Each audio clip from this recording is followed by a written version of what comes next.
Hello, JOYVIAL community. I hope you're doing really well on this Tuesday. It is tea time.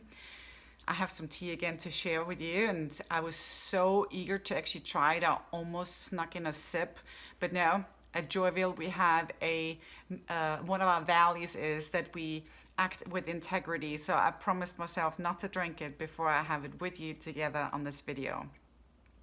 But we are on the topic of inflammation, and we have been talking over the last couple of videos about what inflammation is really all about, what does it cause in your body, and how you can measure it. So today I want to focus on the foods that I would ask you to start reducing in your life.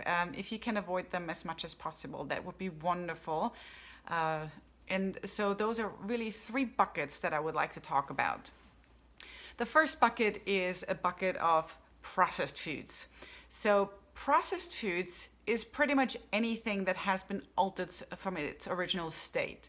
So if you think about produce, an apple or a fish, that's a whole food. The way it was grown, Mother Nature gave it to us, that's considered a whole food.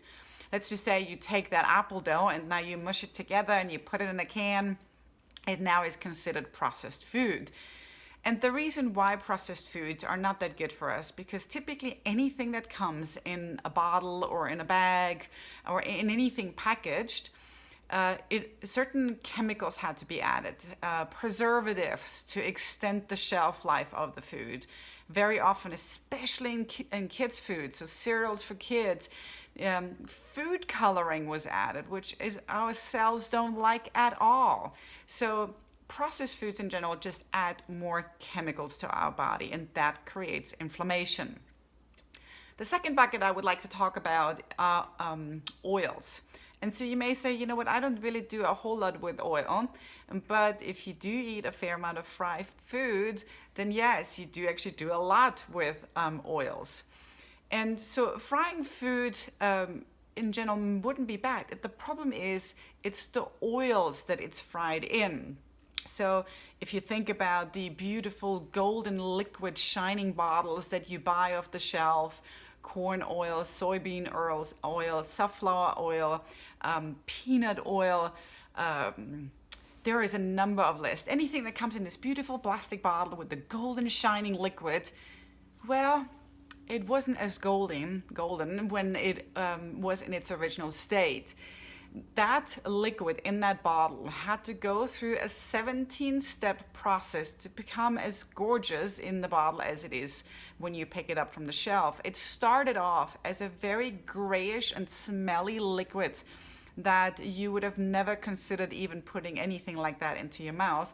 But through the process, through those 17 steps, by the way, including one of them is bleaching, we get to the end result of what you pick up from the shelf today. And the problem with these oils is really once you heat them up, that there are free radicals, that those that damage our cells are activated. And so frying foods in those kind of oils, which that's typically what it's done, unless you're really paying attention, you take some good coconut oil to fry stuff in, or maybe ghee, that would be a difference. But if you go to a fast food restaurant, or you go to any restaurant, quite frankly, the likelihood that it was fried in any of these oils is very high. And then the third piece is sugar. Darn it, yes, I had to include it, but sugar just messes with every single one of our cells. For one, it messes with our hunger hormones. So when you eat sugar, your body, the cue that you're no longer hungry, it doesn't exist. So you keep shoving stuff into your mouth. I know it, I've been there, I've done it, and I find myself ever so often still in that place. So try to remove the sugar out of your life, not just because of the hunger cues, but because sugar really messes with every single cell in your body. So those are the three food groups I would recommend you avoid. Quickly, let's get to the tea. So I'm still on the box that I got from a friend in India.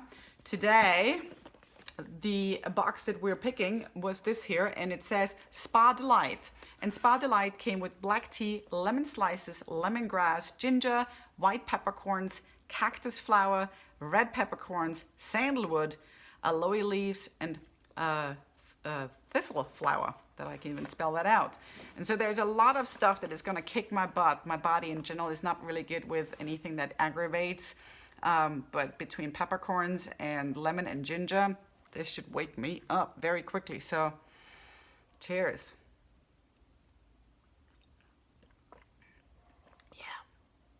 It's the black tea already. For me personally, it's too much. For somebody who drinks coffee, they would say, what's your problem? But black tea can be pretty strong for me. So I'm going to make a few more sips, but probably will not finish this cup of tea today. But still, cheers to you. I hope you have a wonderful, wonderful Tuesday, and I look forward to reconnecting very soon. Bye.